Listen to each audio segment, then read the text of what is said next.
Aucune main ne pourra t'empêcher d'accomplir tes projets. Aucune main ne pourra t'affaiblir pour t'empêcher de réaliser ton destin. Si tu me dis un amen puissant, reçois la force pour réussir.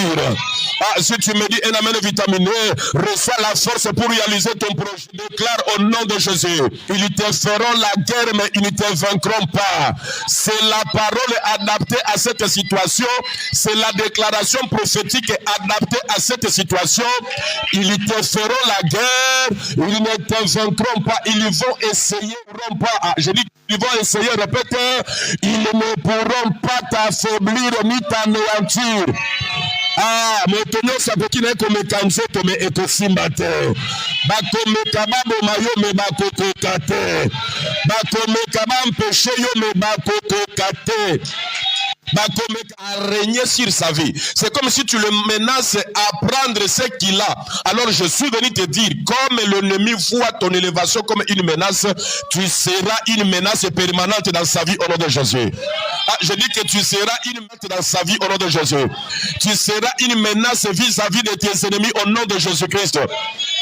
Il voyait Joseph comme une menace parce que les songes de Joseph disaient qu'il allait devenir grand.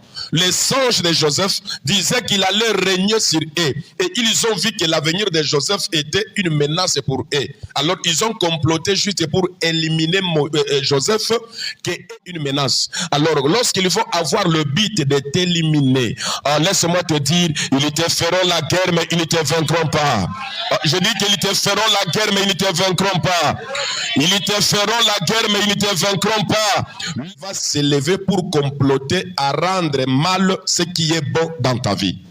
Là, c'est déjà le but.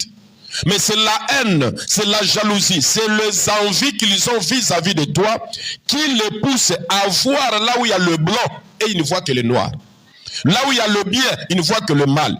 À cause de la haine, à cause de la jalousie, Joseph ont comploté contre lui.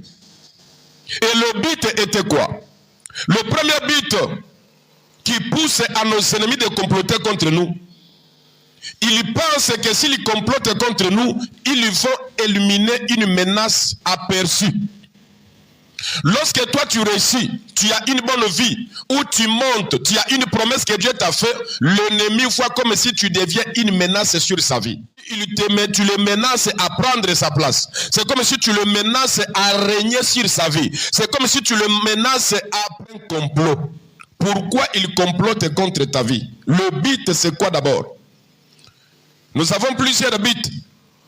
Avant que je puisse vous énumérer le but des complots, je tiens d'abord à vous montrer ce qui motive les gens à comploter contre les autres. Ce qui motive nos ennemis à comploter contre nous. Vous qui nous suivez en ligne, vous pouvez tapoter l'étagère, le culte matinal, que la gloire et la bonté de Dieu puissent se manifester dans votre vie. La chose qui pousse aux gens de comploter contre les autres, c'est d'abord la haine et la jalousie.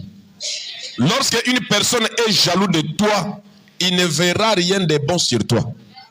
Même s'il voit quelque chose de bien vis-à-vis de toi, c'est là où que son cœur va s'élever pour comploter à rendre mal ce qui est bon.